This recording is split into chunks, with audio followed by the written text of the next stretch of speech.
Hey, turn on your webcam though. We can get this show on the road. All right, you guys ready? Yeah, I'm ready. I'm gonna go ahead and lower your volume a little bit, OddOrange. You're a little bit loud. I'm lowering. You don't have to do anything. I'm lowering it. Okay. If it's still loud for you, Kitty, you should lower him on Discord as well. Yeah, I lowered it a little bit. Okay. I'm good. Okay. All right, then I'm just gonna start it up. Then, ladies and gentlemen, we are beginning the latest episode of Beyond the Rift, starring the always handsome, the always punctual, and the always higher ranked than Skara. I'm a cutie pie. Hey everyone, how you doing? Joining me on my right is the one and only Skara. Introduce yourself.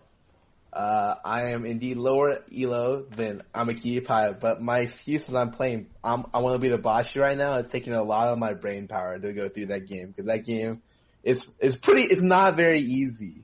Anyways, I've kind of done everything in the scene. I'm now working with I'm a cutie pie to bring groundbreaking LCS analysis and coverage over on your favorite topics. Oh yeah, baby. And then the one and only, our special guest, the man, you just saw him if you were watching my last solo queue game. TheOddOrange, the 05 Leeson.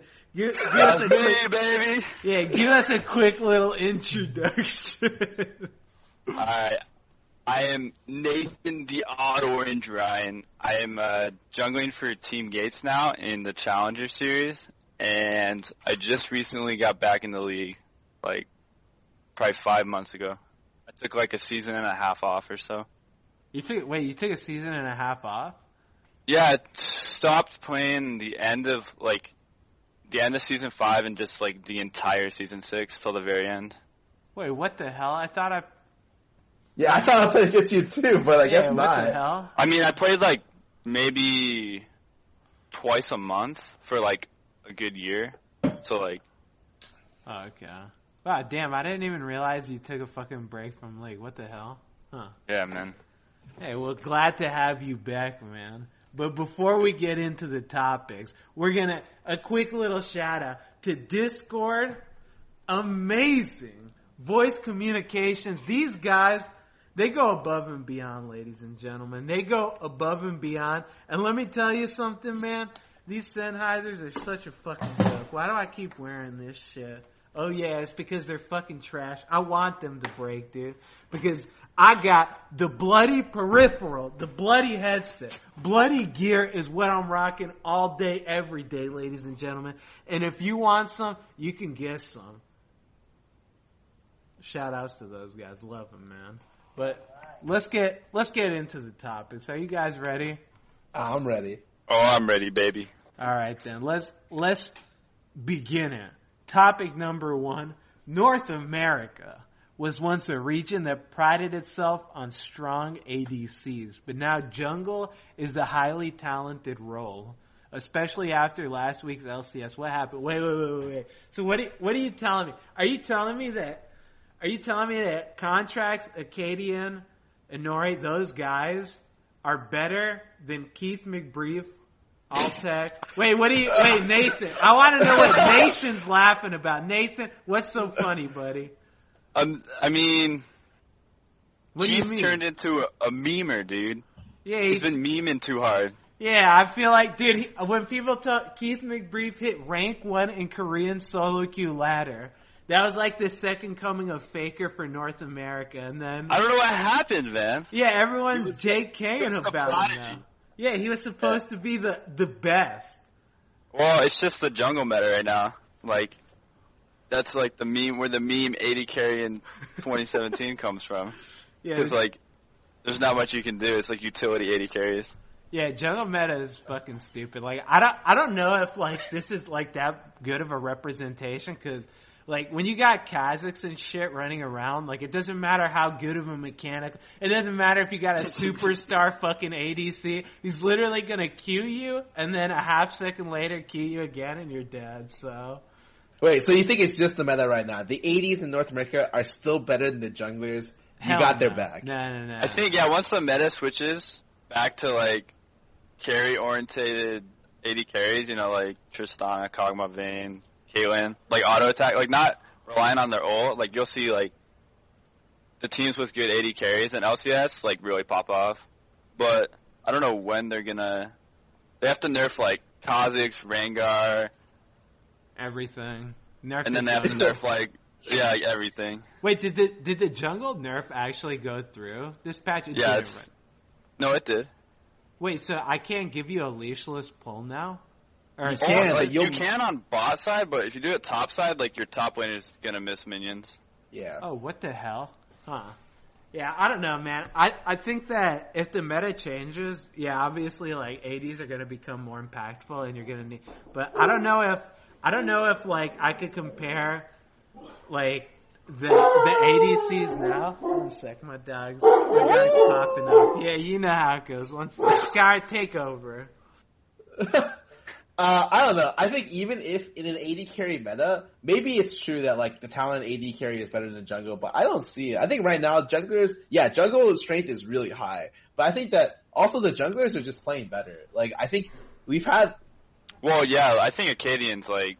Yeah, a Acadian like beast. popped off, contract popped off for one game, and in the other series, it kind of didn't pop off that hard. And then we got Inori, even if he stepped behind, he always has good impact on the game. I think a lot of these jugglers just up their games, you know? And then when I look at the AD carries, I feel like they kind of stayed the same. And that may be because, you know, the jungle role, a lot worse, or the AD carry role, sorry, a lot worse, but it's also just like, I just think like we lost Double Lift, Me. in LCS, and then like we lost Cutie Pie, so like all the talent just ended up leaving the LCS to become a streamer. So I think that there's still like really good talent at the very top of the AD role, but on an average, I think the AD role talent has kind of fallen a little bit. So whereas the jungle role has like gotten way better. So you think good AD carries are hard to come by? Oh, Absolutely. Dude, playing Absolutely. solo queue, man. Are you kidding me? I play solo queue. I'm like, Jesus. Dude, Twitch, the guy you just played with, Lamalcat, he's actually a beast. Dude, that's my boy, yeah, but I'm saying, like, I play against some of the guys, like, I play against the Challenger AD, it's like, Jesus, man, these guys are so garbage, like, what the fuck? Yeah, like that's how I feel a lot of times. I'm laning bot lane, like I can tell how much pressure someone puts on me. Like if I'm playing against Double Lift, I'm like, oh my god, he's spaced so well for like these 2 minutes. And then sometimes when I play against other ADs, I'm just like, oh, they play like, they better don't than me, get but it's up like, on you, dude. Like, Yeah, when I play exactly. against Double Lift, it's like, dude, this guy's smothering me. I can't fucking breathe. When I play against, like, fucking random-ass AD, it's like, oh, this guy's just rolling over. He's not even contesting me for, okay, I'll just fucking farm it out, I guess. Like, I don't know. I agree that AD is definitely falling out. I think, like, I'm gonna say it. I'm gonna go out and say it. I think Contracts is garbage. He only pops off because he plays Kha'Zix. Nah, I don't mean any of that. He's really good, but I just think Kha'Zix is so stupid that it makes like junglers look like, oh my, ooh, Anyone can play it. There's no skill shots. It's like, I mean, you're W, but yeah, that's like, just brainless. Like, it's not like, oh my god, he's like doing some crazy shit on Lee Sin. It's like, oh my god, he just queued him, and then the guy's isolated, so it's a half-second cooldown, and he queued him again. And then he stealth, so there's nothing he can do against him, and then he queued him. It's like, I don't know, man. I do think, though, that, at the bottom half, like the ADs, like some... I don't want to say some of the ADCs in the LCS don't deserve to be there, but like, I definitely think AD is like one of those roles where you're only as good as your lane partner, and if you don't work to like build that amount of synergy, it's hard to like really... You mean with your support? Yeah, with your support. Like, unless you're just a fucking powerhouse of a player, you're never going to look like amazing. So I don't think Keith's bad, but I think that like he just hasn't had that time to build up like synergy. Is it Gate? Who's there? Yeah, I think it's Gate right now. Yeah, Gate came from mid, didn't he? He came from mid, every role, dude. He's he jungled. He went top lane for like a little bit. He's been everywhere. Like I think Keith has promise. I don't think that he's like a no talent guard. Like some of the people, like they're like Keith's no talent, no hope. He's just garbage. He's never gonna amount to anything. It's like Jesus, dude. Like you got to give this man like some time to fucking like do something. Yeah, it's literally week 1, 4 games. Yeah, like I think. I don't know, man. I like to have hope in NAADs that they're better than that, but I mean, from what I've seen so far, I could definitely say that they're definitely not better than the junglers, but maybe in the coming weeks it'll be a little better. You got. All right. I concur. You And concur? I don't want to go off on Keith yet because we got our LCS prediction segment, so I can go off on Keith there. All right, God fair enough. You got anything, Nathan? I mean, you said you think like some of the LCS AD carries aren't LCS level. Caliber. I mean, dude, I say this all the time, man. Being LCS caliber, like, maybe it's just me, but that shit doesn't mean anything. There's so many there's 10 spots in the LCS, dude. Being LCS caliber is fucking like, yeah. I guess. Yeah. I don't even know like all the AD carries. I can't even name I can name 5 of them maybe. Yeah, that should tell you that fucking. It's a fucking joke, dude. But whatever, though. Before I start flaming people, let's go to the next topic. The challenger scene has stacked rosters and brands such as Mad Life and Team Gates. What made Trick2G want to start a challenger team this season? The OddOrange, dude, what got him into it? I mean, Trick's he just loves League. Like, he actually really fucking loves the game, and he just wanted to, spread his brand and, the team, Trick2G, Team 2G, Team Gates, and spread his brand and, prove that if he, gathers up a group of guys that he's known for a while and that he trusts, that we can pull up a good team and make it to LCS. We're all rookies. All of us are rookies except our top laner, Lorem. He's played a bunch of open qualifier and all these tournaments, but this is his first. Everyone here are rookies to NACS. None of us have done LCS, NACS before. We're going into this the first split not expecting we're just gonna wreck teams. No, we're here to learn and we're here to get better by second split and look for LCS. Wait, so who's on the roster again? All right, we got. I can move my camera around if you guys want to. Nah, you can do. I mean, you can show. Dude, go ahead and show him. You can point him out, dude. Call him out. We got a Lorem. He's sick. And then actually we don't have, and that's Vex. And then all the way over there is, and then our mid laner is Strumpus, but he's still in high school. I don't know if you guys knew that. Oh, what the? So, yeah, he doesn't even graduate until May. But how old is Strumpus 17 or 18? He's still 17. Jesus. Wait, is 17 enough to get into the LCS? Yeah, 17's the age for LCS, but he's not living in the house with us, so it's hard to and he still goes to school, so it's hard to scrim with him and stuff. Holy shit, man. That's like a young Poe Belter. I remember when he was still going to school, man. Wow, that's crazy. Poe Belter's still young, right? He's 20 or something. He's still really, really young. How old is Altek? He's pretty young. I think Isn't he's he probably 19? He's super young as well. Yeah, okay, wait. I want to ask you just played your first NACS match last night. Oh, come on, Scott. Don't do him like that. How'd you feel about them? I'm just saying, I'm just asking. Okay, so, our scrims haven't been going super great because we've been trying to scrim teams that are better than us, so we just, it's the casual, if you're scrimming a team that's better than you, just get shit on and try and learn when you're losing, why are we losing? Instead of, scrimming other teams and just, trashing them, collegiate and LAN teams and stuff. So we went into NACS, if you look at Twitter and Reddit, everyone's this Team Gates roster's trash, they're gonna get 6th place, no doubt. We don't even expect them to get a win. So, it has kind of, made us think that too. Oh, man. It's a little, we were going into some of the games and we're if we can just hold it off as long as we can, that's a good look. But if you watch the games, we were just we were up in micro and up in kills. We were out microing and out ganking them, and they only streamed the second game and the back half of the first game. But we were up in kills. We were up in gold at one point in the first game, but we just dragged the games on for so long and just got out macroed. Oh, don't So- worry. I know about that on Dig, man. Yeah, When you yeah. when you don't got a call or a shot caller, when you don't got that voice, dude, the drag on for hey, we're winning the game. Let's use our lead. No. Okay, let's wait 30 minutes and just slowly bleed out. Yep. No, exactly. That's Oh, what I we're- love that shit, dude. Dude, that's the growing pains of being fucking new, man. I love that shit. It is, dude. It's for all of us because we're all rookies. Yeah, man. I mean, hey, I hope you're the best for that one, because Jesus, dude. Like, when I remember when that happened to me, I was just like, it's gonna be a long one. Yeah, boys. it's gonna be a long season. Yeah. Jesus. Yeah. But what do you think of Mad Life joining the Challenger scene? He has. I mean, that's crazy. I don't know like where he's been for the past before he came to Goldcoin. Like, I don't know what he's been doing, but for him to get on an NACS team, it doesn't seem like he's doing too well with his career. Because, like, I mean, Holy shit, dude. Wait, you're ruthless. What's wrong with you?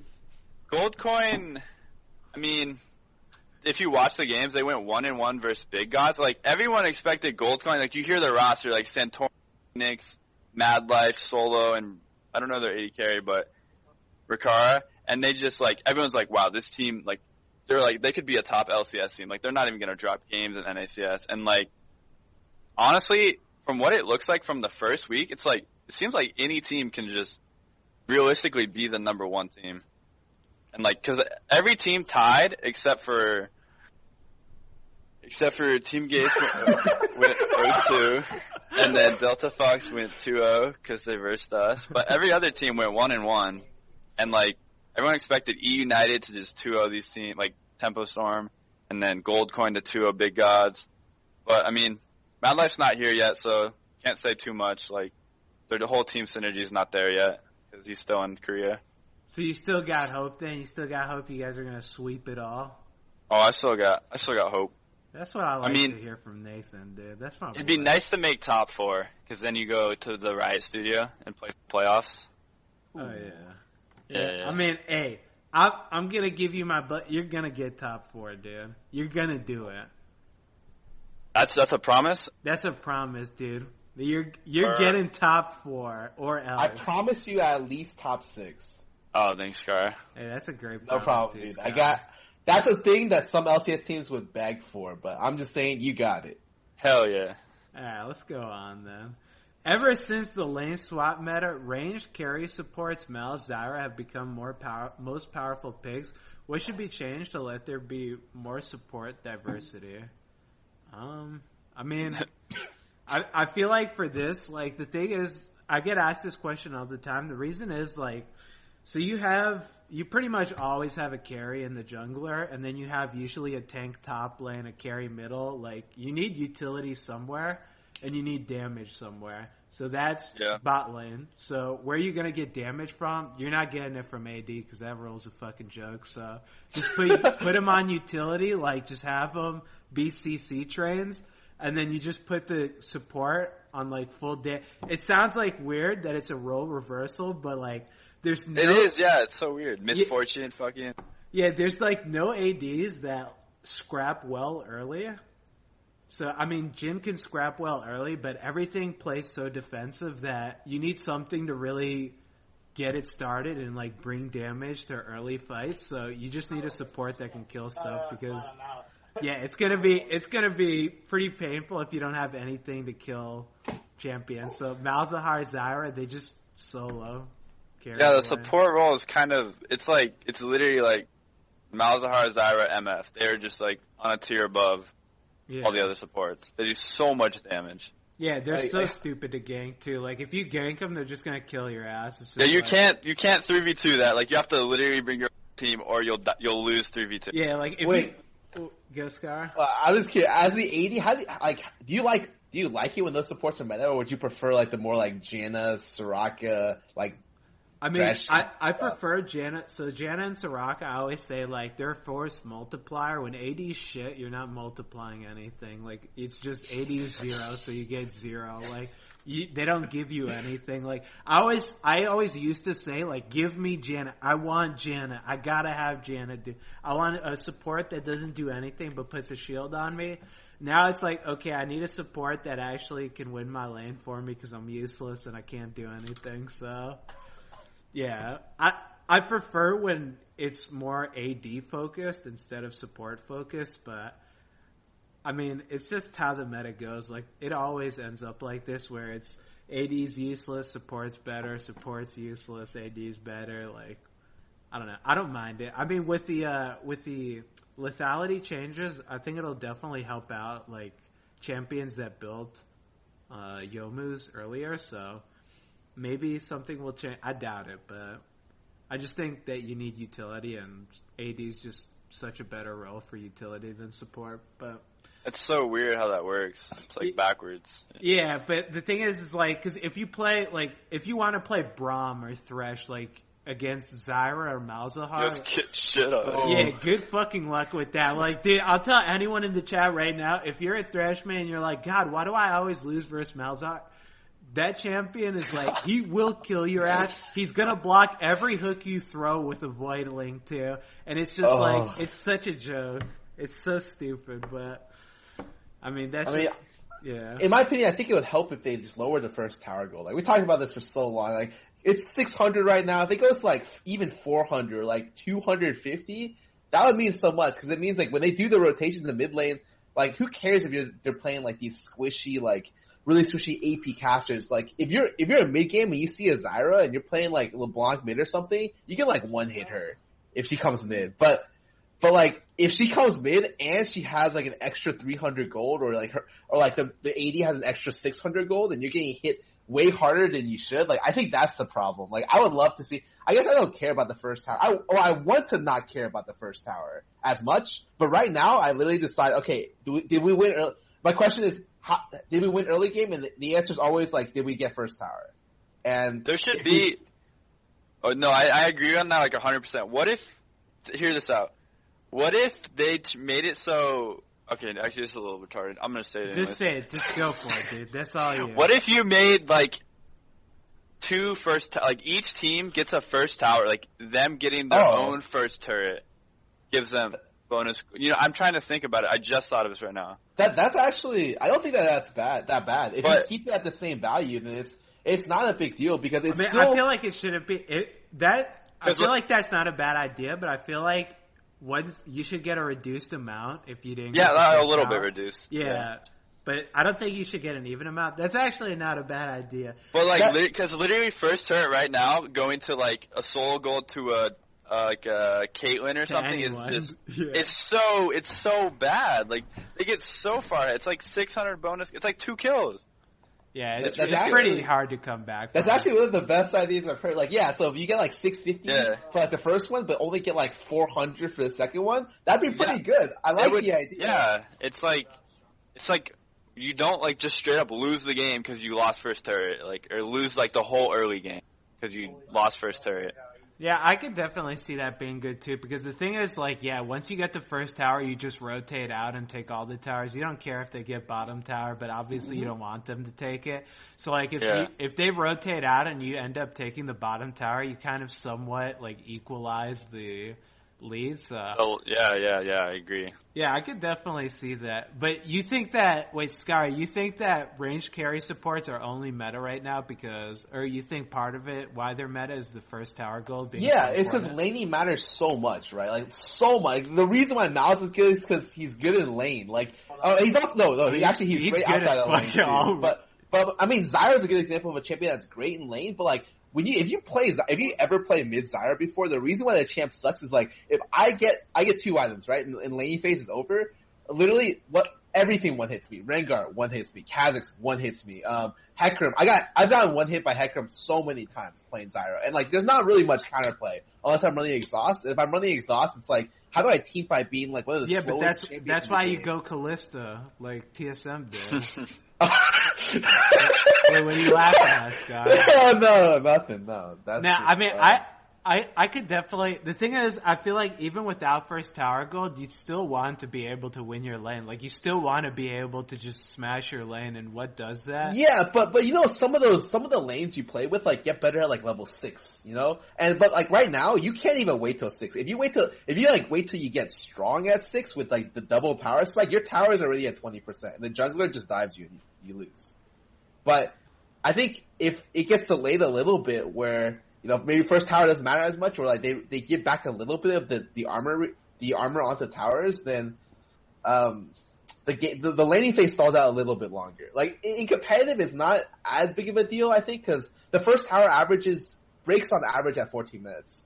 But in ranked solo queue, I can break first tower at like an average of like immediately. Yeah, like pre-10. Yeah, every single game. It's ridiculous. Like, yeah, it's so hard to come back from it too. Like I know, like if I play like any carry, if I get first tower, it's like I won this shit. That's pretty much like it pretty much is like getting 2 kills. So it's just like, all right, I'm gonna snowball my lead now. So I definitely think that. Yeah, I guess first tower is pretty ridiculous. I feel like even without the bonus gold, though, you'd still want to play Malzahra, but I could see how... Maybe that's still the case, but at least like other supports are like slowly getting better, you know? That's at least a little bit of the way there. Yeah, I guess I could see that. I guess that makes sense, but... whatever, man. Let's go to the next topic. So there are a lot of players who've been bouncing around the challenger scene since close to its inception. Which challenger player still shows promise? Oh, I don't know. I mean, the players that like come to mind are like mainly top like Chris and Solo. Yeah. So our top laner Lauren thinks Solo's pretty freaking solid. Yeah, I think even though he's like a little bit little toxic. Little tilter. Oh, I played with him. Dude, that's my boy. Yeah, but no, he's pretty freaking solid. Brandini's pretty solid in the top lane, and then I don't know a lot of the players that are like. I mean, I do now, but I didn't like a lot of these players that are in the Challenger Series now are like players when I was not playing, they just like came up.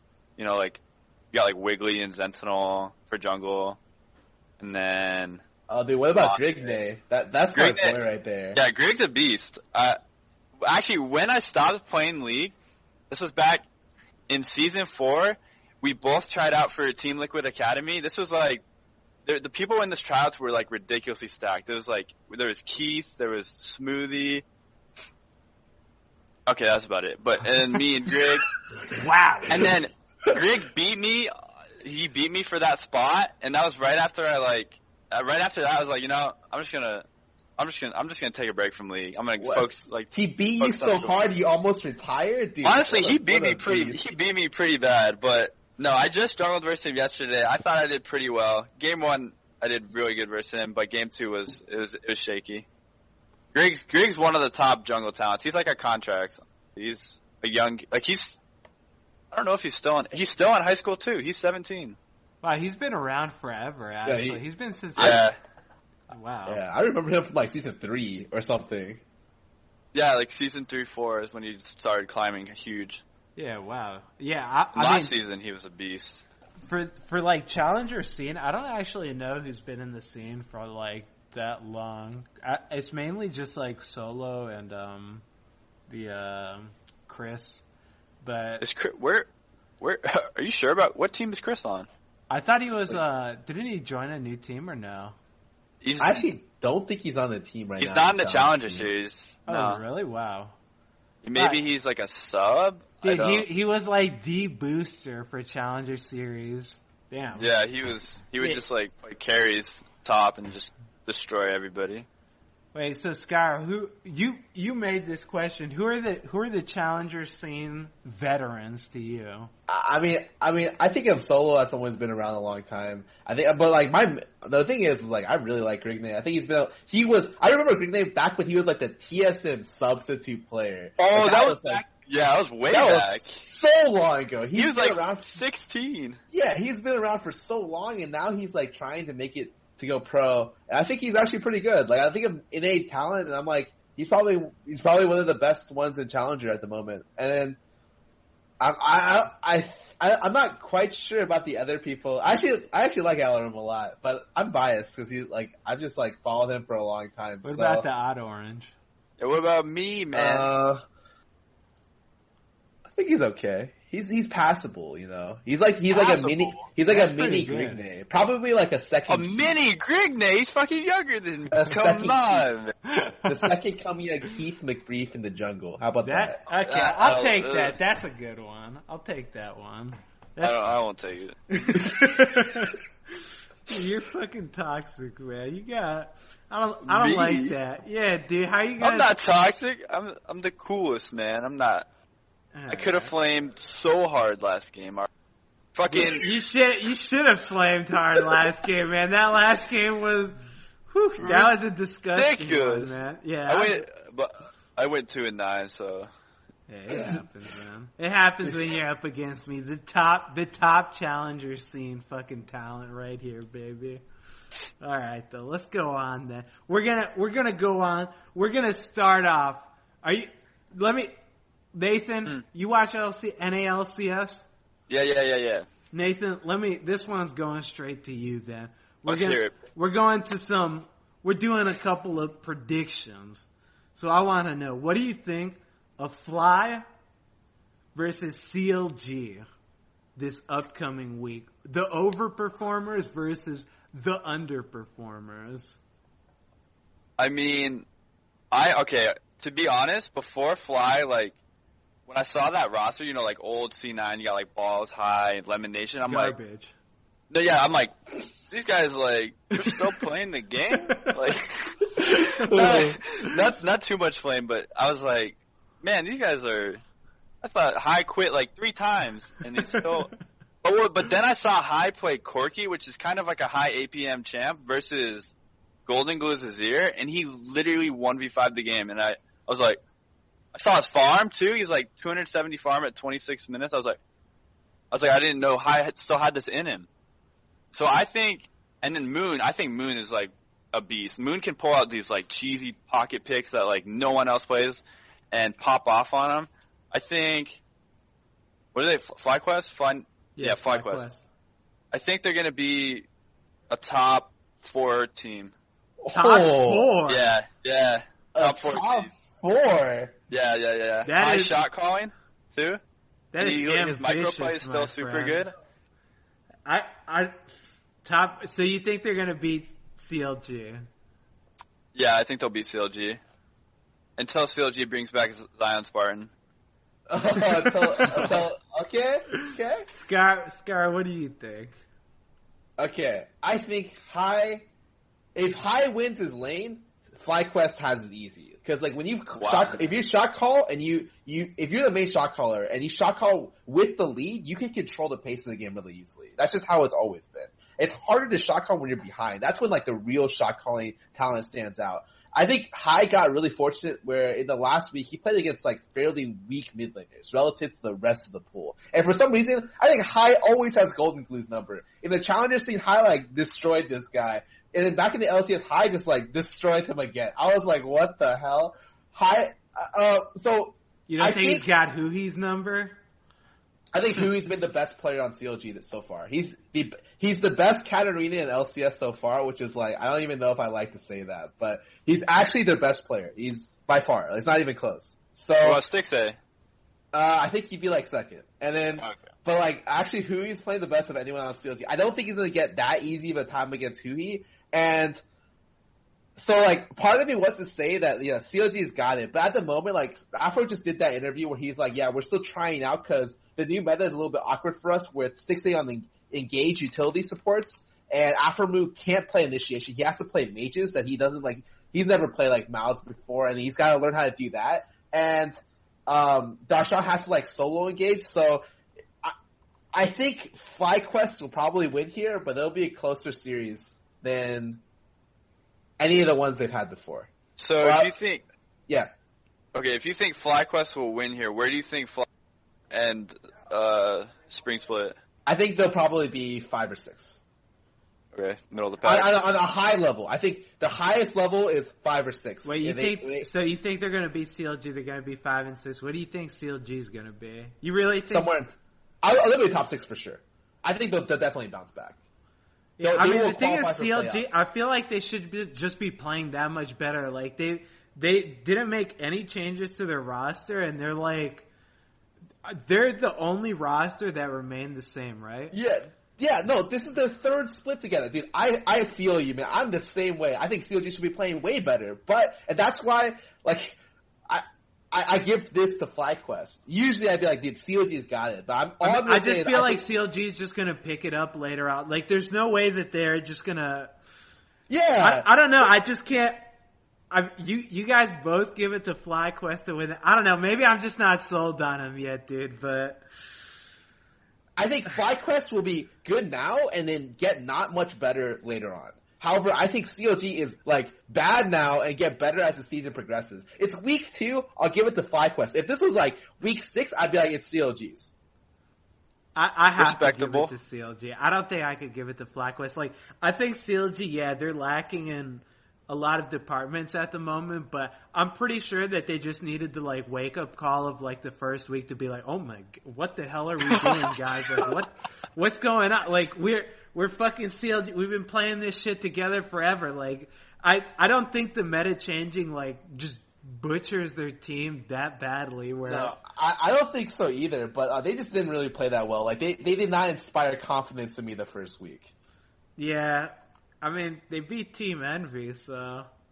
Oh yeah, Team. Yeah, come on, man. I mean, they did something. We'll talk about them when we get into Team Envy. I'm gonna have to go with CLG here. Maybe I'm just a hater, dude. But if FlyQuest wins this shit, I take back everything. FlyQuest is fucking number 1. They're the best fucking team ever, dude. Let's go. All right. Let's go to the next one, dude. TSM versus Team Dignitas, baby.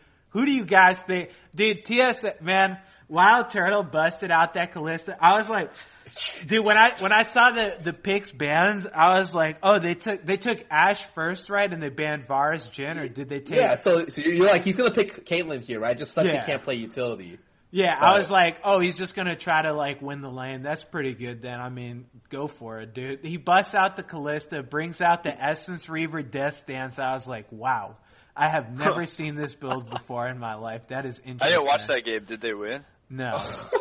Oh, was it bad? It was unfortunate. It was really bad. Dude, I don't even know what's like happening. Like, I mean, the double lift. I mean, he said he shot called, and I'm sure like he was doing work on that team, but like, there's no way losing double lift can like make that team from what it was to like what I saw last week. Like that. Like, Bjergsen just, he was, like, having troubles and stuff, like, bottom. It was probably, the first series of the worst Bjergsen series I've seen in a long time. Like, he's probably, like, disgusting. The second series, though, he did really well. And so, like, I think, like CLG, TSM was also going to get back into it.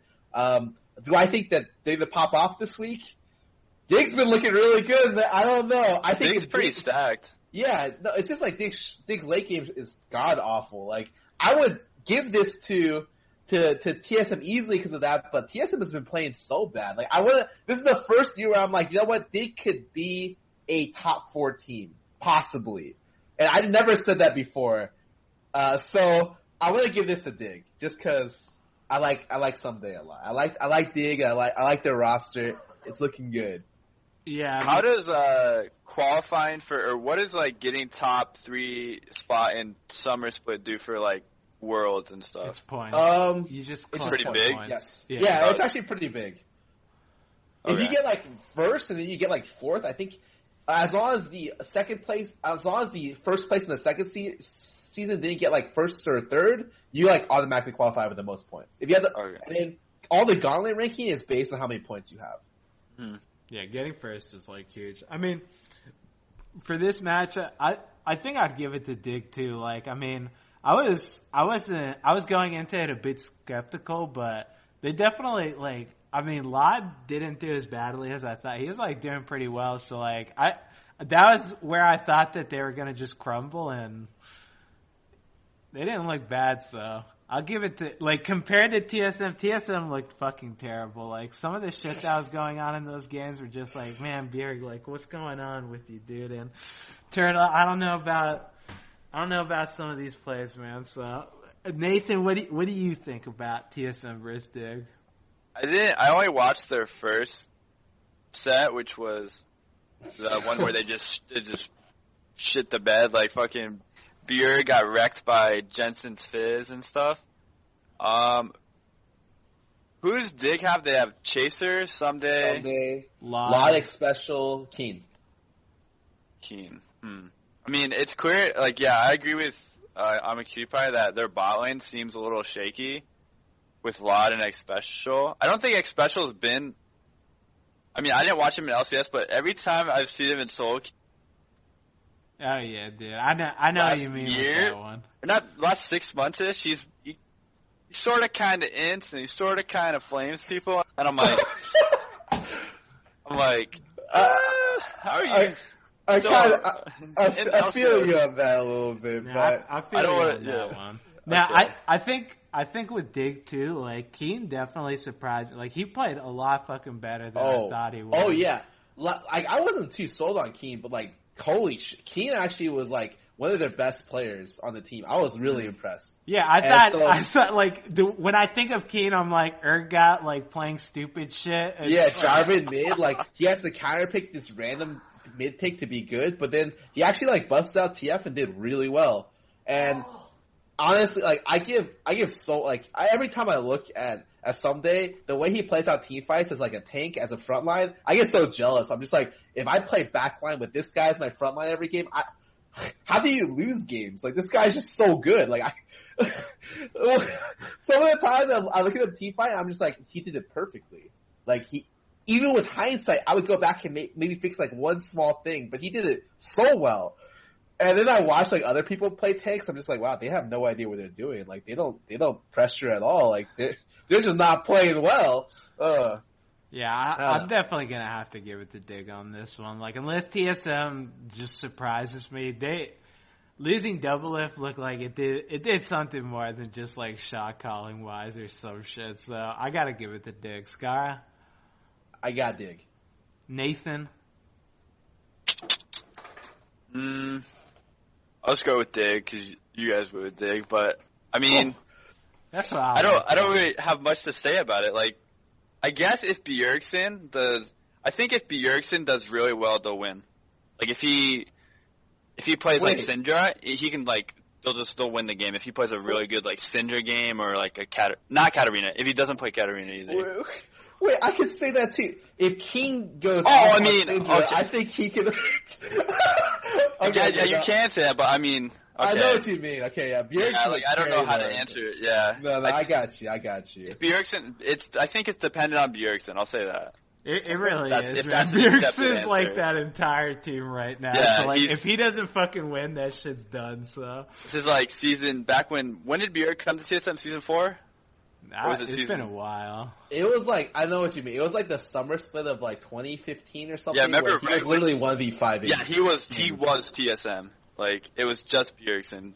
Yeah, like watching, like I'm telling you, watching last week where Bjergsen was struggling, it was like, gee, this isn't this is like some fucking. Yeah, it was it was like a fucking challenger team. Yeah, it looked like a fucking joke. So, yeah, I have to give it to Dig, but I could see if Bjergsen like just goes apeshit, plays well. If he plays how he's played his whole career, you know. Yeah, I could see it going to TSM. Yeah, I have to give it to Dig.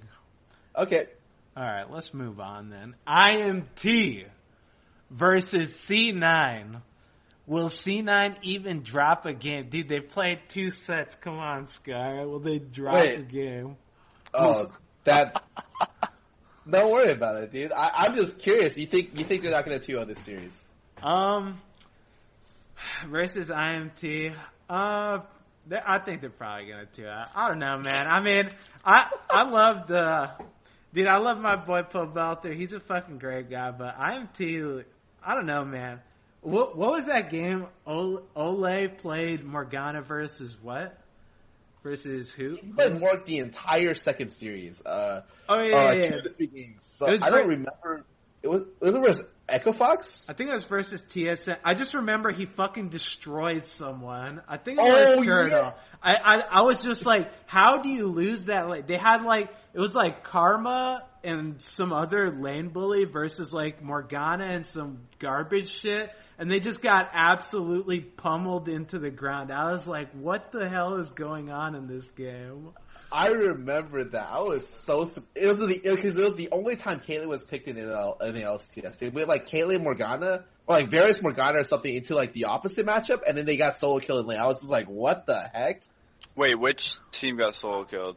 I'm pretty sure it was TSM that they were. I'm pretty sure it was TSM too. Ole is more just like one lane, and like that's not a champion you win lane with.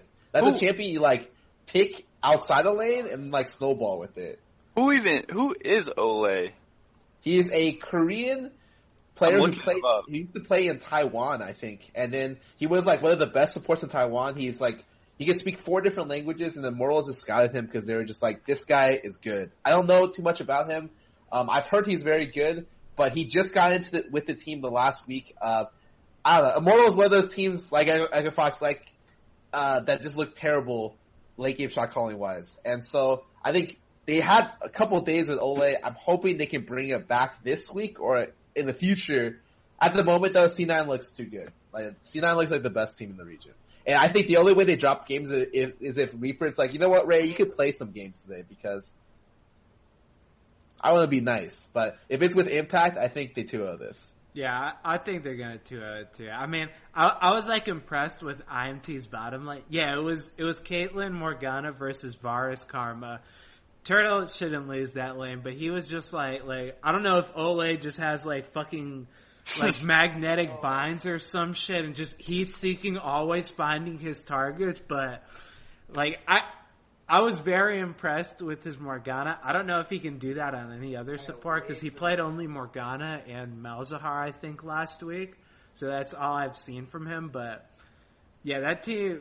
I mean, I was expecting a lot from Dardoch, and I mean, honestly, he didn't really live up to my expectations. Yeah, Dardoch, he didn't play super great the first week, but yeah. I feel like they might have some communication issues right now. Yeah, I definitely feel like they have communicate. Like, I just don't think they have a lot of different speaking players. Like, they have Flame and Ole. Yeah, I wonder what. Like, I don't know if Flame speaks much English. He's trying. He did all his interviews in English, or like he did all the interviews last week. Yeah, that's impressive. I think he's gonna be like pretty good. I think Immortals are one of those. I think they're like one of the teams you mentioned with. Who was it you just said that if they? CLG. Yeah. I think Immortals are gonna get a lot better. I think their ceiling for like potential is way up here, and right now they're playing like fucking bottom of it. Yeah, I think a lot of the old guard, I don't consider Immortals old guard, but like I'm talking like Liquid, TSM, COG, those teams are all going to rise on up as the season progresses. And then a lot of the like teams right now who are really high in the rankings, like P1, FlyQuest, I think may rise up a lot slower. So I've yet to see like which teams are going to make it, which teams are going to stay around the very top. Yeah, I don't think P1's going to be around the top for too long, like at all. Yeah, I could agree with that, but I don't know. Yeah. I think IMT, I like their team. I liked what I watched last week. I thought that they did pretty decent versus TSM, but I mean, I don't think that they're gonna beat C9. No way. They need I feel like they need a lot of time to mesh and like just play. Yeah. Yeah, I just think that C9. I agree with Scar that they're probably like the best team in the region, which, I mean, is interesting, but yeah. I think it's going to be a 2-0. Scar, you think it's 2-0? Yeah, I think this is a 2-0. Or at the very least, they win. Oh, if they put in Ray and try some new stuff, I think this is like a good series for them to try. Like, teams that are like pretty much solidified to getting top 6 at the end of the split should be willing to like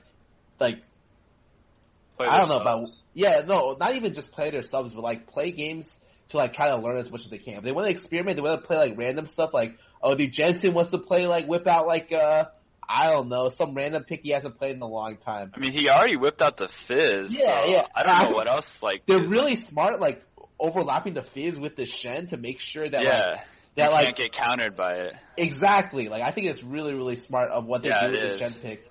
But if the way I see it is like the lower rated teams need to take games early. They need to steal as many games as possible early in the season because once teams get better, they're not going to be able to get free wins. But the better rated teams, this is like a good time to test stuff because like going to later in the season, you want to be as good as you possibly can be during playoffs. So if you're like a team that's like at the very bottom, like right now, I think like Envy is down there, like maybe Echo Fox is down there as well. All these games matter so much because a win right now is the same as a win all the way down there. Yep. But for like the better teams, doesn't matter. Like I think if they could drop some games but like find a way, a path to get really, really good later in the season, if they know they're going to be top 6, which might be a little bit difficult now, but I think C9 will be top 6 for sure, then they can just experiment with stuff. So like what teams do you think are guaranteed top 6? Like it doesn't even matter how they play the next 2 weeks. Like you're talking up these teams, you know, like I I think I probably have to go with. I think C9, TSM, Team Dignitas. I want to say CLG. I feel like they'll get better. Maybe Immortals. That's only 5, but those are the only. Is that only 5? Yeah, that's the only 5 that I could like. I think TSM, Team Dignitas, Cloud9, CLG, maybe Immortals. I think maybe Immortal. I'm maybe on the Immortals and maybe on TL. I'm not sure because TL actually. Oh, TL should be really good. I don't know. That's like the name of the game for TL. It's always been like, look at our new superstar talent, like this guy, or like we decided to build our team around this guy, world champion AD carry, and it's like, wait, it didn't work again. And so I don't know. I think that TL's always had the like sort of issues in the background. I'm hoping that they'll be able to fix it, but I'd rather see it than try to say that it's going to happen. Yeah, I get that. Fair enough. Let's wrap out this topic though. Nathan, you think C9 2-0 against IMT? Yeah, I don't think. Wait, against Immortals? Yeah, I don't think Immortals will play well. I think like C9 will just out macro them and out communicate and like easy 2-0. All right, fair enough then. Let's go on. P1 versus Envy with Lyra's first game with Envy. I don't know, man. I don't know how. I just don't know how good Lyra is. I mean, I couldn't tell anything from the games because they had fucking their mid lane. the jungle. Yeah, like that. Like I can't. I wasn't expecting them to win any games, so they got early game leads like 2 of their games. I thought it was not bad, you know. If it was like Envy versus, I don't know. I thought P would actually play pretty well this week. So I can't. If it was like a bottom 4 team, I would say that they could take this because I think if they just add in like a better jungler, they're gonna get an upgraded mid lane. And I think they've been playing together with the mid lane for a while now, so they just need to like. Wait, I thought they had a mid sub too. Like, Alex went mid, but like I'm telling you, the team together has been playing with Ninja for a while. That's what I'm saying. Like, with Ninja, if Lyra's like a top 5 jungler, I think Envy will like shoot straight up. I currently have Envy 10th on all the teams in the league, but I think they could potentially go all the way up to like 5, 6, 7 with Lyra being like really good. And so Lyra played for CJ Frost and KT Arrows. He's actually like really good. Oh, he's been he was on a Freak of Freaks. Yeah, he was like one of their best players. Like I'm telling you. Yeah, I mean, if he was like, you know how they were like the SKT Slayer. Yeah, no. He's up actually on Bengi and Blank. He's actually good, and so I think that if he does become good, the problem is it's still his first game back. So I don't have any expect. I think P1 will take this series for sure. But give it a couple of weeks. I like to see how Lyra plays. I think you'll just have to wait and see. It's too hard to predict it, you know. Yeah, I'm gonna have to go with like the P1's up in there. Yeah, P1 looks good. Envy, I couldn't tell anything from last week, so I have to give it to P1 here. What do you think, Nathan? I'm gonna go with Envy then because I actually didn't know Lyra was a Freak of Freak. I actually really liked the Freak of in LCK because they were like the SKT Slayers. That's it? They beat SKT once? You think they'll beat P1? Yeah, like if you said there's a bit of a difference from SKT and P1 though, man. Yeah, just a little bit. Yeah, I don't know if it's gonna be a direction. You think my boy Lyra is gonna take out a Nori? I think if you put him on Rex, he'll be like put him on Rek'Sai, he'll just double farm. Two levels up by 12 minutes. Carry the game. Oh, I'm gonna go with 2-1 Envy. Holy 2-1 moly. Envy. Okay. Yeah. That's an optimistic prediction. You know what? I like it.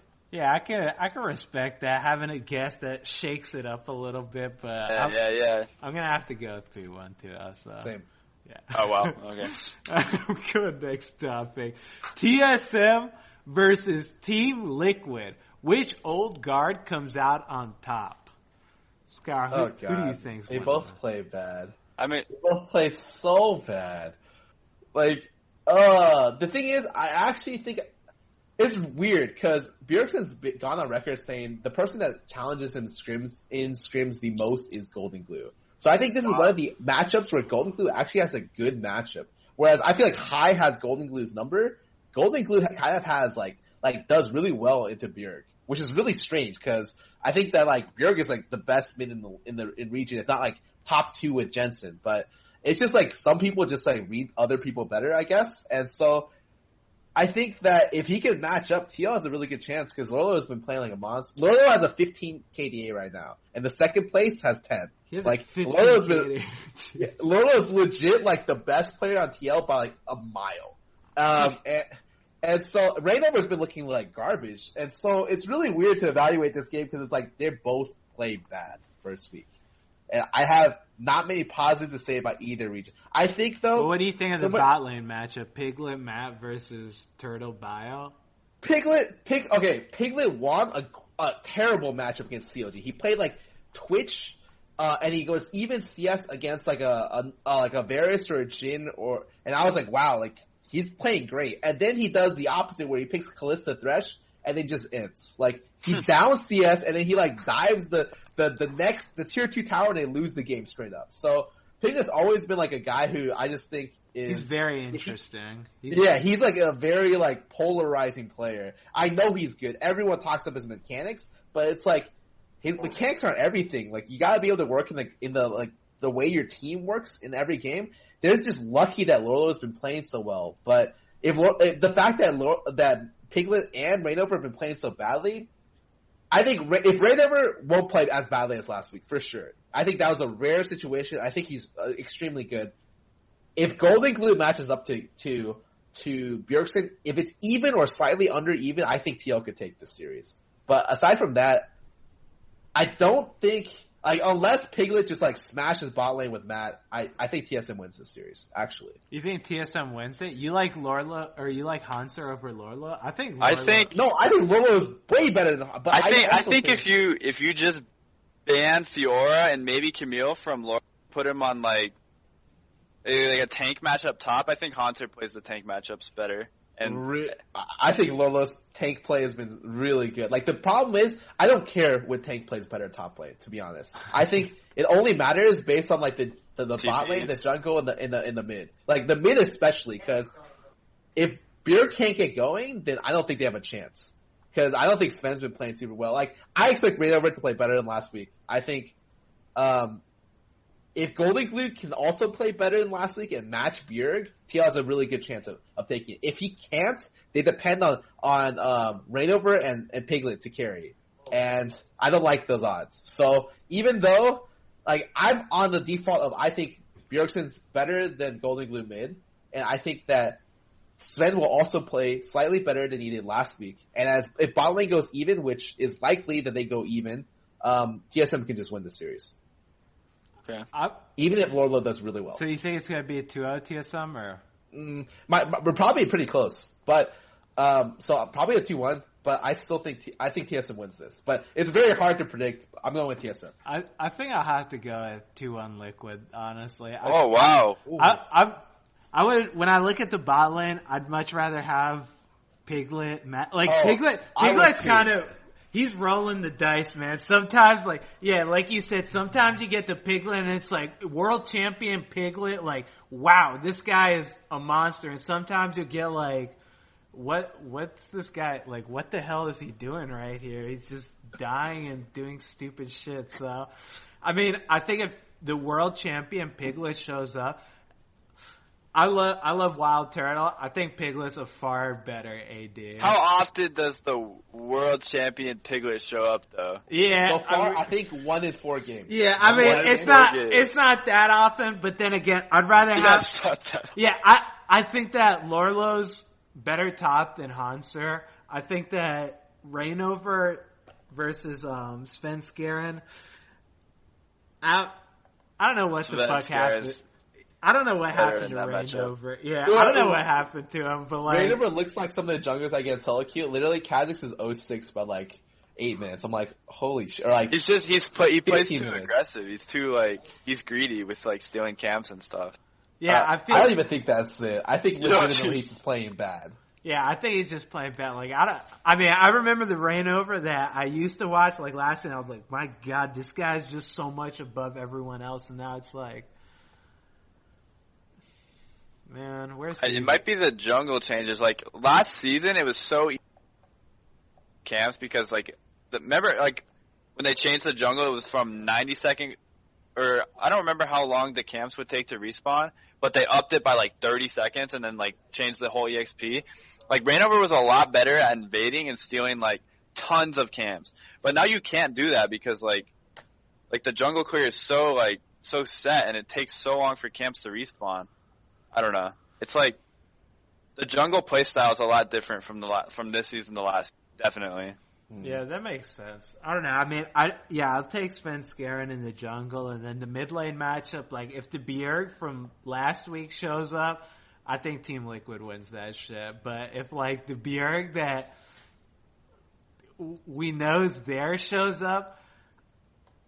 I still like all the other matchups for Team Liquid, so I could see them winning it. It just really depends on like how well they communicate and just don't Reignover and Piglet. Don't fucking do some stupid shit, like please. That's all I ask for, man. Like that's all I need from them, and I think Team Liquid can win that shit. Like just my prayers go out to the TL fans then. But I'll give it to them 2-1. What do you think, Nathan? I think 2-0 TSM. I don't think TSM has much to worry about. I think they're gonna come back like a new team from week 1. They're just gonna play like you got a lot of confidence in this team that did not look very good. No, I mean I agree with you. Like I think communication wise, I think that the players.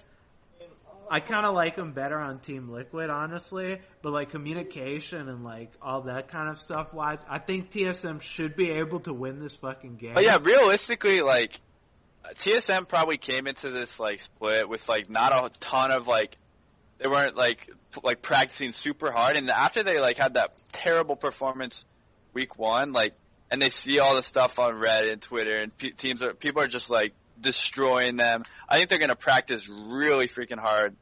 Like, they've been practicing, and, like, they're going to show up and play really well this next week. Yeah, like, I think TSM's a better team if they're playing well. I don't think that they're playing well, so I have to give it to Liquid. But okay. I'm 2-0 TSM. 2-0? Alright, fair enough then. Let's go on then. Dig versus Echo Fox, baby. Who is going to win this matchup? I don't know, man. Honestly, if Keith did not play, I waited. I didn't want to say anything about Keith the first time we talked about Keith. If Keith did not play so far below his skill level the first game, or like that, like the second series, they would have won that series so easily. Like, yeah.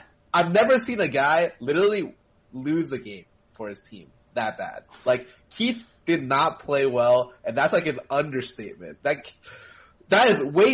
Keith is a better player than that. He just had a bad week. That's my own opinion on it. Okay. Even with that being said, Dig wins this. Because I think Echo Fox and Dig have the same exact problem, which is they both can't shot call late game. So if you take that into consideration, okay, they're both garbage late game. So then you just compare like the matchups. Like, again, I think the only way Echo Fox wins is if Acadian. He's got 5 first bloods out of 5 games. Literally, he's like the top of every stat in the jungle you could possibly imagine. If he doesn't like hard carry Echo Fox across the finish line, I think Dig just wins this easy. I agree with that. Yeah, I think this like solely falls on Acadian to like just 1v5 the game because I mean I wasn't expecting him to do as well as he did, but Jesus man, like he was just manhandling people. Did you see that Graves game? He literally one hit the other AD in a T5. I was like, oh, he did it twice. Yeah, I was like, my god, those perfect ult cancels. He's the cleanest Graves. Yeah, it is really nice to watch, and the lethality changes brings Graves back. Or not back, but even more so. Like, they changed lethality from 40% to 60%. No, it's going to be next week, I'm pretty sure. I think it's not on... Okay. Yes. Well, that's going to be an indirect buff to Acadian. Like, his Graves is by far the cleanest in NA. Yeah, I definitely... I like the Echo Fox roster. I think with a little more time, like, if they can mesh together, they'll be better than what I think of them right now. Cause I have a question for Scar. What's up? Do you know what is it? Froggen's TF build those games. He would go. I think they're actually sometimes it's really good. I think he was doing it every game. I think the second game or it was like one of the two games I thought was like a pretty good buy. And honestly, I think the reason why I think it's a pretty good buy is because I think Echo Fox has no idea what they're doing. So the way that they get picks, like, solely has to fall on Froggen. Yeah. And I think that's depressing, but I think maybe he realized that, like, the only way I can win is if the AD carry doesn't know the range of my gold card, which Cody's son walked up one time. I think the AD carry is like the Varus walked up a little bit too close to that gold card from 700 range and then died. I was like, wow, they got the pick. They won the game. And then Echo Fox 4v5 couldn't do Baron, didn't do anything, and then just lost. And I was like, okay, well, they're not very good. But, yeah, I think they'll also get better over time. I placed them as maybe a dark horse to get into the playoffs, but at the moment they're a very dark horse, like completely black. Yeah, I agree with that. Midnight color. Yeah, I have to give it to Dig. I think Echo Fox, they definitely need some more time to develop, like, their synergy and stuff, but I give it to Dig. And I'll give it 2-1 Dig. 2-1? Alright, fair enough then. Let's go on. P1 versus Liquid. Can Piglet and Matt find consistency? What do you think, Scar? I think Arrow's actually been pretty good. I think Arrow and Ryu have been playing a lot better. Ryu especially playing a lot better than I thought. This guy doesn't lane like super well, but the way he team fights, he actually always hits like really good ultis. And he always like target identifies and like plays the team fight out really well. Surprisingly well. I didn't think he'd be that good just coming in. So I'm not too sold on Adrian plus Arrow, like their bot lane synergy, but I think at the very least, I think Arrow is a great player. I think that both the imports are really good. Yeah, you think Arrow's that good? Dude, I watched, what was it, versus Team Dignitas? I just remember Arrow had like, he was like setting up a gank where he just walks straight into Lod, like, he gets his flash blown, he throws his ulti, and misses. Do you remember what I'm talking about? Oh, They were like flanking from behind. It was like a 1v3, and he played it literally the only way that it could fail. I will say, every player that I thought would do really well has made really bad mistakes. So, like, I think if Raidover can literally hard it in competitive games, I will give the benefit of the doubt to, like, one or two bad plays from Arrow. Like, I'm just saying, overall, his level of play, his team fight has been really good. It just looked like there was some communication, because I was like, oh, this is such a free kill on Cody. And then, or not Cody, on Lod, and it was just like, how did he live? And you got your flash film. Like, how is that even possible? So, I mean, I like Phoenix 1. I think that they're going to win this set because I don't know if Liquid's going to find that consistency that they need. I honestly just think, especially this series, Reignover needs to not, like, be bad. Like, Reignover needs to play, like, up to his level because, like, Anori's not the type of jungler to give up or like let pressure off if he's ahead. So like, yeah, that's true. He's really good that's what Acadian said. Yeah, if what you would call it, Anori's ahead, your team is gonna not be happy if you're. Yeah, he's really he applies the pressure really hard when you. Well, but Reignover last season was the perfect example of a player who can neutralize all of these I guess, more aggressive and like more cheesy kind of junglers, Raider was the type of guy you always wanted because he was the most consistent jungler, always knew like optimal pathing, optimal jungler. He was like great at doing that shit. But this season, he's still good. He's like the third in terms of like gold differential, still top 3 in terms of like amount of gold at 10 minutes. But he's just been dying in like really random spots. So yeah. I especially don't think Kha'Zix fits like the style of play that he likes playing. Like he is the guy who's like, what? I'm gonna play Rek'Sai Olaf and literally like 1v9 this game because I'm gonna take like 17 camps from the enemy jungler. But yeah, it's a new jungle clear. It's like it doesn't suit his style very well. Yeah, now like you have to play Kha'Zix, I think, and because he's just disgusting. And I'm not really impressed with his Kha'Zix so far. So if Raidover plays well, I think TL with Raidover and Lorlo have a good chance because I don't think P1's bot lane and lane is super good, but I think this will be one of the closest games. I'm giving it to P1 though. Yeah, I can see this game definitely being super close. Yeah, I think this one will be. It really just depends on. Again, it's rolling the dice with fucking Piglet. Like either he does really well or he just makes some very questionable decisions. And I would not want to bet on either of these teams. Like I would like if I had to bet my life on these teams, I'd just shoot me now, man. Just put me out, man. So I'm gonna go with P1. I'll say it's 2-1. I think it'll be a close series, but I could definitely see Liquid, like if Piglet just shows up, he could 2-0 this shit. So I'm gonna go with a 2-1 Liquid. I think it'll be pretty close, but I think Liquid will just play more solidly. I think Reignover will come and play well on Rek'Sai. Like maybe look for a Kha'Zix ban, play Rek'Sai, and then I'm with Kitty on this. I like P1, and I think if Reignover plays super well, TL has it. Because there's really not that many junglers outside of Rek'Sai, Kha'Zix, Rengar. Rengar's permaban. I don't know if Honori's Lee Sin. Like if they just like take away Kha'Zix, play Rek'Sai, and then put Honori on, like, I don't even know, Lee Sin or Olaf maybe, I think Reignover would just destroy him if he's not on Kha'Zix. Okay.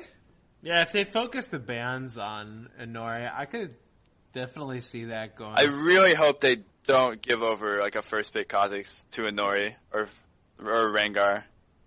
Yeah, I don't know. I don't know about Rengar, but yeah, Rengar. I don't know why Rengar is still not. I mean, he got nerfed on PvE, but I don't know why it's not on patch that just came out yesterday or 2 days ago. Yeah, I could see if they focus bans on Honori, maybe they'll have a better chance. Yeah, I think so. But I'm not really. I don't see them winning it still, so I'll give it to P1. So, I mean, TL still had problems first week. They're the only team that could not play Camille. So, they had problems drafting. Oh, they're banning it on blue side? Yeah, they're banning it on blue side every game. And so, they had problems drafting around that. And if you're telling me they have to take away this jungle pick from Minori, I don't even know if they fixed their Camille problem yet. So, I'd say I give it to P1, but I think TL could win if Reignover plays really well. All right. Okay. Fair enough. Let's go on then. Echo Fox versus Fly. Get a lane lead or perish. Echo Fox versus Fly. Man, Fly has been like... Yeah, that is so true. Yeah, Fly has been like showing up, so I don't want to... Well, it's just like Fly can shot call. That's it. Yeah. They can make calls late game. Echo Fox cannot. If they don't get this lead, literally the way I see it, Cadian gets first blood. If he doesn't like 6-0 and like drag his team into like the Nexus, then they're not going to be able to beat the other team. Yeah, like, I can see Acadian just manhandling Moon and just destroying. Oh, I don't know about that. I think Moon's pretty good. I think Acadian is playing the best, like by far out of all the junglers. He's like the best NA jungler right now. But I think people are sleeping on Moon. Like, I don't know. I guess I'm excited for this matchup. That's all I can say. Yeah, I'm really excited for this match. I feel like all the other lanes just don't matter at all, and it's just going to be it's just going to be a battle in the jungle. Who can win? That's almost what League is right now. Yeah, like I feel like Acadia. I think he can beat Moon. I think he can just destroy him. And if he does that, I'm gonna give it 2-0 to Echo Fox. But if Acadian doesn't win it, if Acadian's not just like stomping the hell out of him, like I'm not gonna put my money. I'll tell you what. If Moon plays Ghost Kindred, I think Fox can win this series. But assuming he decides, that's what he did last time. No. And he was just like, you know what? Ghost Kindred wasn't that good. That was his tweet afterwards. Ghost Kindred, not as good as... I was just like... Moon's a goofball. Yeah, and if that doesn't happen, then I'm pretty sure... I think FlyQuest got it. I think they got the late game shot calling. I believe in high. If I say I believe in FlyQuest, I think I believe in high. Yeah, I'm with Scar. I think if Moon doesn't, I think Moon will put up a good fight versus Acadian, and that'll just lead them to their late game shot calling, like you said, and they'll just 2-0. You think it's gonna be I'm confident. 2-0? Yeah, I'm confident in Moon. Sky, you think it's 2-0? Maybe not 2-0, but pretty close. Yeah, 2-0, sure. Oof. I mean, I think if Acadian pops off early game, he can drag his team through the fucking just do the damn thing 1v5. I saw him try to drag his team. Like he tried. All his games. I think I have little faith. He won one game in 5 of him trying to drag his team. And that one game he had to be 12-1 on 6 item graves to do it. Yeah, I mean, I'll give it to Echo Fox. I have faith in Acadian. Acadian, don't let me down. I'm gonna give it to you. I'll give it to you 2-1 because I don't fully believe in you guys. But don't let me down, dude. I'll give it to Echo Fox though. You're a brave man. I'm a very brave man. Envy versus IMT. Come on. This is, dude. Yeah, come on, Scott. IMT. You really? Yeah, actually, that's actually not. If this was like C9 versus Envy, I wouldn't even have a slide for this. I guess you're kind of right. Yeah, Mortals played so badly that last. Yeah, I think Envy played badly, but they have two different positions. It's hard to say. It's very hard to say. I don't know. And I hope Lear is like a good jungler. Yeah, are you gonna tell me Immortals play well? Like literally, Immortals is the same win condition as Echo Fox does.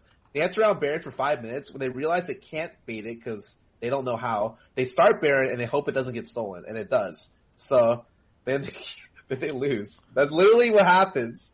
I don't know.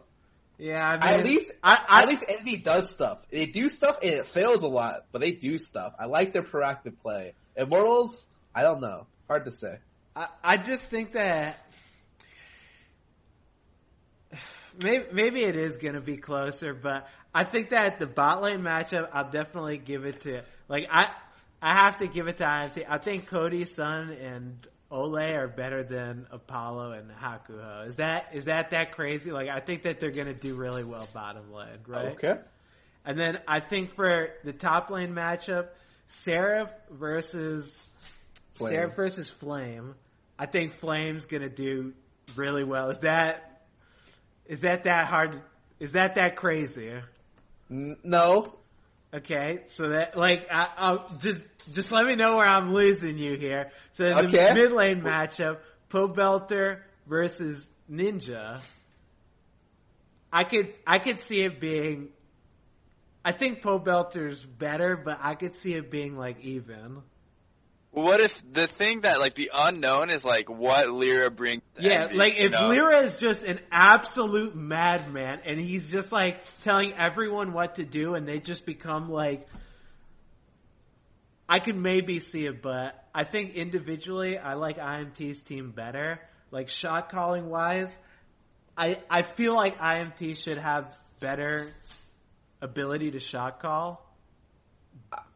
I think for your bot lane and top lane, I don't know if Apollo and Apollo and Hakuho will be as bad as you think. I think even though the games where Ole was on Morg, he looked okay. He looked pretty good. But the games where he was on something that wasn't Morg, he had one game, right, where he just played Malzahar. I thought he played Morg for every game and one Malzahar. He played Morg for 2 games, and I think he had an MF game the first series too. I'm not impressed with their laning at all. And I think that like, sure, they solo killed TSM's bot lane, but I'm not super impressed with TSM's bot lane either. So, I think, like, in a normal situation, that's just an even lane. That's a wash. And then we go top lane. The amount of times I've seen Flame, and I'm just, like, looking, I'm like, where's Flame in this team fight? He literally 1v5 in the middle of their entire team. I'm just like, how did Flame die there? Or, like, I think he's one of the top players. I think that question a lot. How did Flame get in that position? How did he die there? Why was he there? What happened? I think it was just a bad week for Flame, though. Yeah. Yeah. And, like, that stuff will be better once teams, like, get to gel together more, but maybe Immortals just wins this. I'm not sure. This is, like, one of the closer games for me. Yeah, it's like one of the closer ones, but it's for, like, the bottom teams, you know? Like, it's just, like, all the other matches were, like all these the top teams kind of, and this one's, like, it's, like, they're both so, like, shaky that it's, like, it's like what Cutie Pie said. Like, if you're a betting man, this is not. You just don't bet on either of these ones, dude. But, I mean, like, cause we gotta pick them, man. I give it to IMT. I could see it being a 2-0. Like, if what I think about IMT is correct, I could see it being a 2-0, but I don't know what Lyra provides to Envy, and he might just be, like, absolutely ridiculous. Like, he might just be, like, do you know if he, like, shot calls or does any of that kind of stuff? Like, I have no idea. I don't even know how good his English is. I know nothing about him except for I've seen him play games and he's good. That's it. Like, I don't know what he provides to the team other than the fact that he's good, but is he good enough to just, like, I don't know if he's good enough to just, like, carry the game. And, I mean, he's against I guess Dardock didn't even do that well, so, yeah, I'll give it 2-1 IM2. That's 2-1 IM2. I'm with you there. I actually agree. I thought about it. I was like, Lyra has to be a god. If Lyra's a god, they got it. Yeah, but I'm 2-1. You better be saying Envy wins this because you said Lyra. No, I know I said that, but I'm not 100% 2-1 Immortals. I'm 2-1 either team, close games up in the air. Dude, what is that? Why? What the heck? Am I not allowed to say that? Then if you want me no, I'm not. I'm taking 2-1 Immortals. I know I preached up Lyra. You were like the biggest Lyra fanboy up until this moment, and then you're But, just like, what Cutie Pie said makes a ton of sense. Like, their lane matchups just seem, like, Immortals' lane matchups just seem more dominant, and, like, there's only so much you can do as a jungler in, like, when you don't have winning lane matchups. Like, Flame versus, who was it? Seraph? Honestly, I've never been a fan of Seraph. Like, I never thought Seraph was really good. Like, ever. He's, like, so hit or miss, but most of the time he's missed. And I don't know how he my God, man. stumbled back into the Come LCS. on, dude. Jesus. What's wrong with you? You're ruthless. I'm of the opinion that Zeraph's a great AP top lane player. When he talks to people about his strengths, he's really good at like top lane flank initiations. And yeah, it's not meta. So I'll give you that. Like stuff like that. I remember when he used to spam Vladimir. Yeah, Vlad and Lissandra, he was a monster. Yeah, he was a beast. Yeah, but I think, like, I don't know. I think he might feed pretty hard. Okay. All right.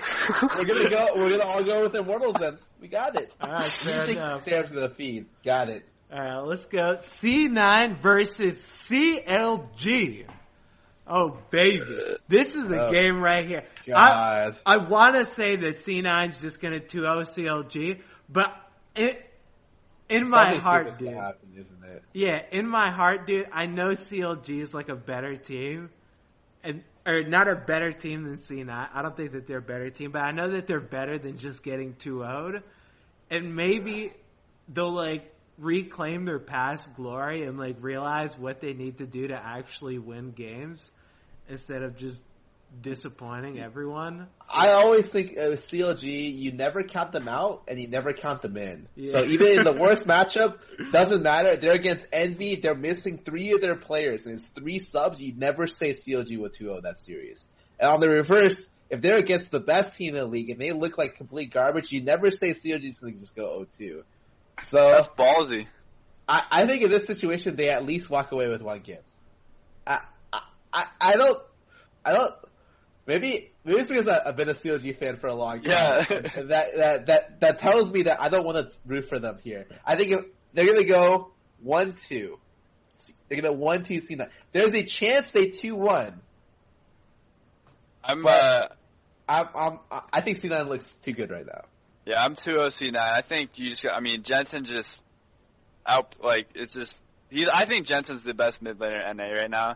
He played phenomenally the first week. He played pretty damn good.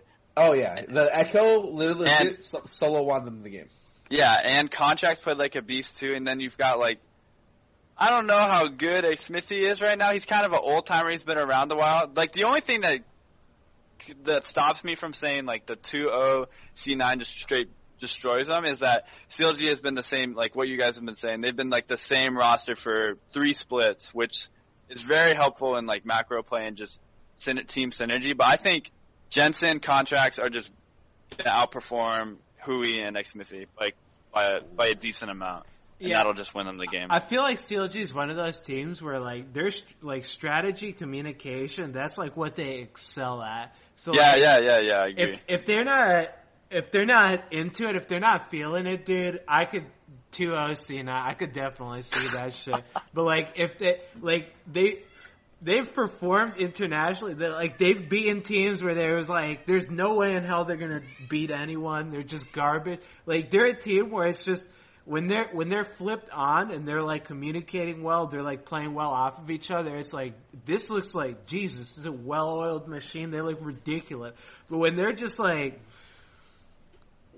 it's just a mess like it is now, it's just I don't know. If you look at their rotational play, it's good, but they just mis-executed it so horribly. They started 4-0 one game off a great call. I was like, oh, dude, this is going to be an easy game.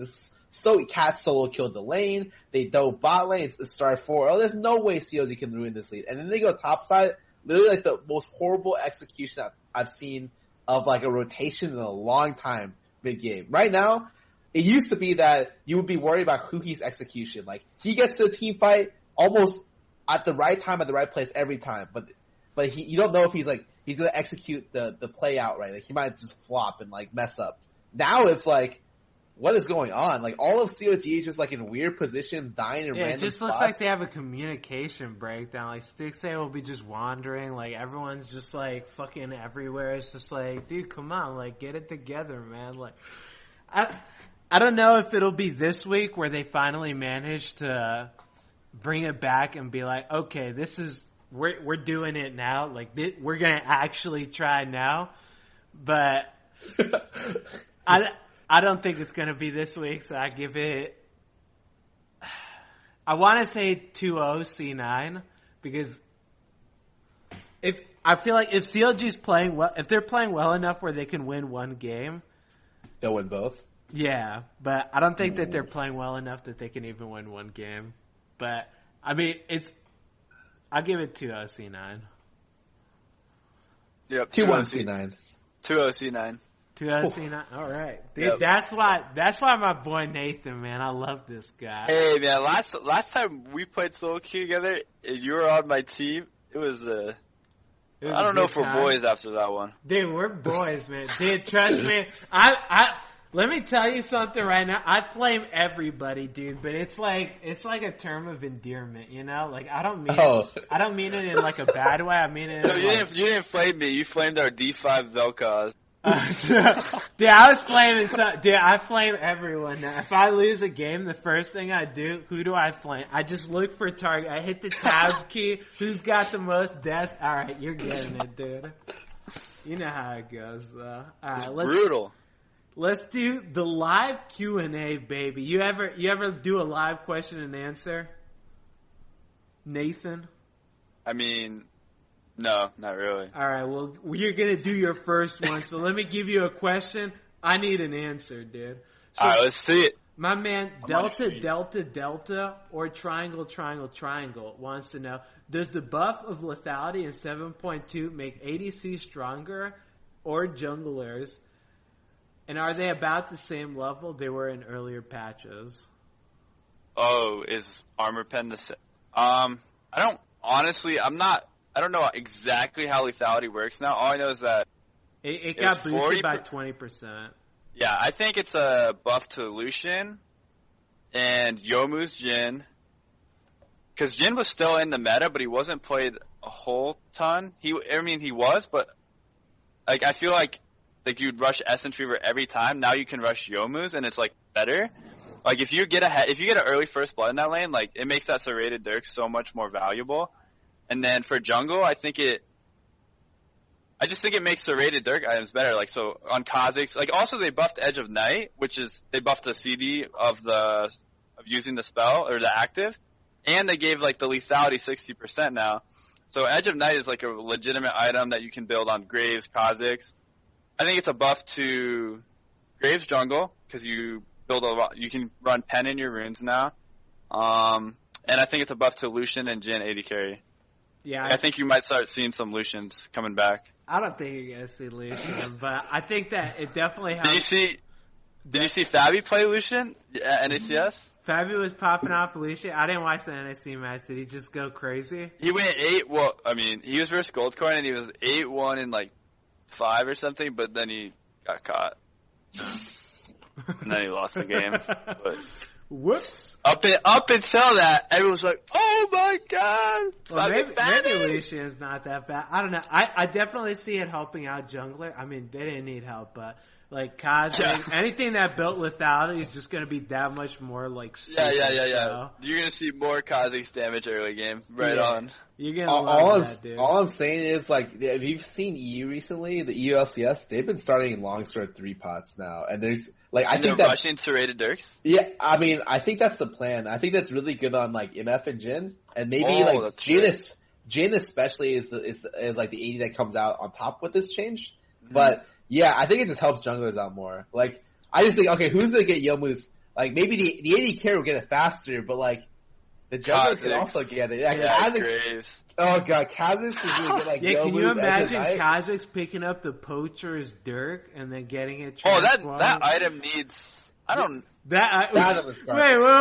Wait, garbage, dude. That item's ridiculous. The cooldown on it is so long. It's 60 seconds. Like if it was like any 3 camps, like let's say that would be sick. Yeah, if the other enemy messes up and I took like one side of his jungle because he messed up, and then suddenly, it's like good. But like a full minute, like at the very minimum, it takes me 3 more minutes. Assuming I'm counter juggling on cooldown, which I'm not. So it's just like let me ask you this: 10 minutes later. Let me ask. And then you also have to put behind like your jungle item, and I don't know. But you guys are looking at the item costs like it's $750, right? Yeah. So it costs $750. When you counter jungle it, you get a serrated Dirk, and you sell the serrated Dirk for $950. So you make 200 gold. You know, why doesn't the jungler just pick up Cole? Yeah, it's basically the Cole of the jungle. You don't think it's good then? Nah. No. It's bad. No. It was worth the shot, man. My man, Little A007 at Scar, he wants to know, what do you think about Dash calling Stixxay A tier and Piglet B tier? That's fine. That's fine. There you go, man. There's your answer. Well, I mean, like, yeah, we spent the whole day talking. Piglet's kind of inconsistent. Sometimes you're gonna get world champion God mode 1v9 player, and sometimes you're gonna get hard int feeding AD carry, and like Matt just goes along for the ride. Like unless he's playing Bard, he can't really set up his team, so he like enables Piglet. If Piglet's not feeling it that day, Matt's not gonna look good either. And Piglet is feeling that day, Matt's gonna look great. So it all just depends on like, okay, well, how is Piglet feeling today?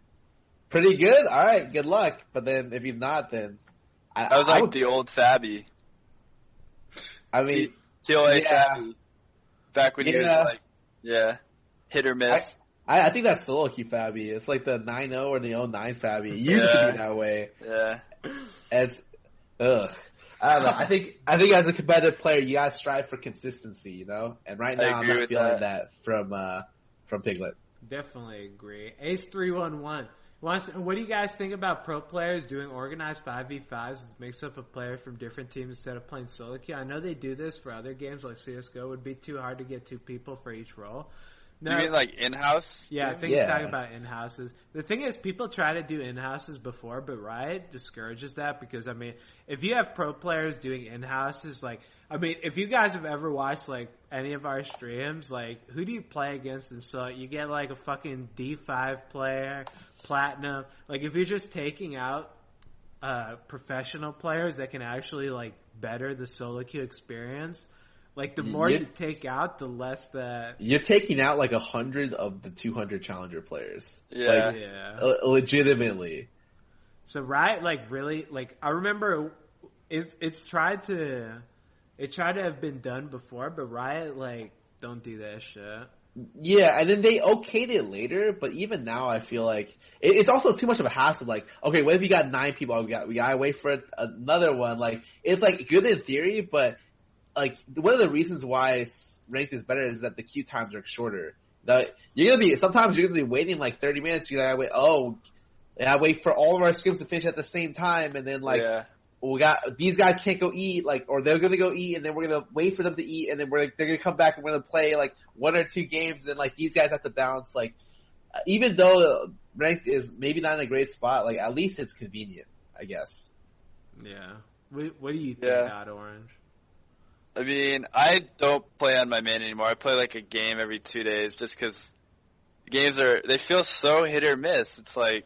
Yeah, solo queue's a fucking joke. There's like and like no I wait 10 minutes to get flats on my team or D5s. I'm like yeah, like people. I get like my queue times on my D2 Smurf. They're like 8 minutes shorter, and I almost get the same games as on my main for 10-minute queues. I don't understand. Yeah, like people don't really understand, but like when you're a challenger player, like the game quality that you get, you'd expect like, oh my god, challenger players, you're gonna get some sick game. The games are just shit every time. Yeah, they're just garbage because there's not that many people that play at challenger. Like most of them will just smurf, so it's just like, well, I guess I'd say once in every 3 games you get like, or maybe once in every 4 you get like a quality solo queue game. Yeah, and it's just like, man, some of the games I'll play in solo queue, like, yeah, I had a game where I got support. I had like a bunch of like D5 and 1 platinum 1 player. They were like, we're not giving you a carry role. You're gonna support. We're gonna carry this game. You just support. And it's like,